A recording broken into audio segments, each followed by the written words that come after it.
Assalamualaikum warahmatullahi wabarakatuh. Kabajamtoota fi hordoftoota keenya akkam jirtan nagaa baga jiraatan isiniin jechaadha. Magaalaa Dirree Dhawaa gallee jirra. Haala kulli haalitti magaalaa Jimmaa irraa eega baanee hanga ta'e bubbilee jirra.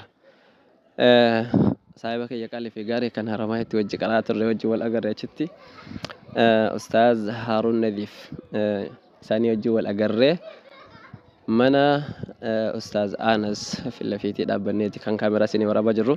Isaan affeerrachuudhaaf teenyee eegu jirra. Muhaadaraa wayirra jiranii hanga isaan dhufanii akkasii jirra.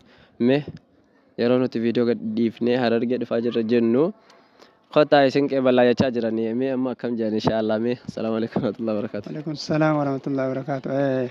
Ustaaza keenya qaaliif gaarii karaa gaarii ka deemtanii dhuftanii maashaallah anaa dhufuuf baga nagaan dhuftanii bakka bal'oo dhuftanii magaalaa jaalalaa magaalaa kabajaa dhuftanii qaamaa fi qalbiidhaan qalbii keenya bal'isnee miila keenya illee bal'isnee isin simannee irra jenna.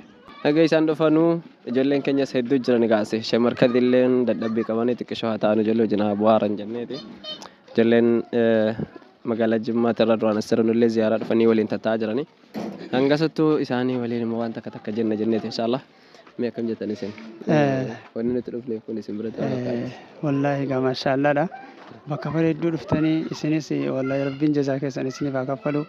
Diinii qubsiisuudhaaf amantii islaamaa bal'isuudhaaf wanni isin deemattanu jechuudha. Kanaaf jazaan keessan guddaadha isiniin jenna inshaallah. qubatu.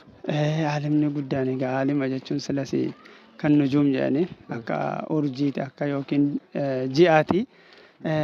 Maashaallah warra irraa baratu warri naannoo aalimni isinii qubataaru akka irraa fayyadamtanu akka bu'aa guddaa irraa buufattanuun dhaamsan inshaallah. Maashaallah isiniin jenna inshaallah bor yookaan gidduu kanatti walitti deddeebi'uun ni mala. Haasawaa babbareedaadhaan jechuudha. Alaa kulli haalitti wanni kana dubbannee fi sheekiin illee na biran jiran mana jiranii ala gabbeeti. Isaan xiqqishoo afur baafachaa jiranii geenye jarra bikka silaa yaanuuf san. Sheek Gaaliinis asuma sheekni nuti affeerrachuu yaanu isaan hunda bira geenye jirra. Sagantaa biraatiin hanga walitti deebinutti. Assalaamu alaikum warahmatullahi wabarakatuh. Waalaikum salaam warahmatullahi wabarakatuh. Atillee warra Jimmaatii misa? Jimmaanis? Jimma aanaa Dadooti. Mee jee kaadhii kan Jimma aanaa Dadooti gaa Haaruun abbaa giddii abbaa gissaa naan jedhani. Kanin dhaladhee guddadhee godina Jimma aanaa Dadoo ganda Dafqallaa. Ganda Dafqallaa. Okay, maashaallah tarree kudhan irratti muhaadaraa aanaa Dadoo deemuu deemna. Abshir isin eenna isin eenna. Isiniif gargaarina waan jiru. Abshir. Okay, inshaallah warra Dadoo dubbise kaa.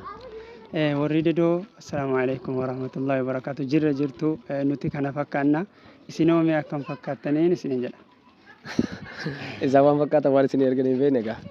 Karaa isinii danda'ame waan fakkaatan nutti agarsiisaa. Wassalaamu alaikum warahmatullahi wabarakatuh.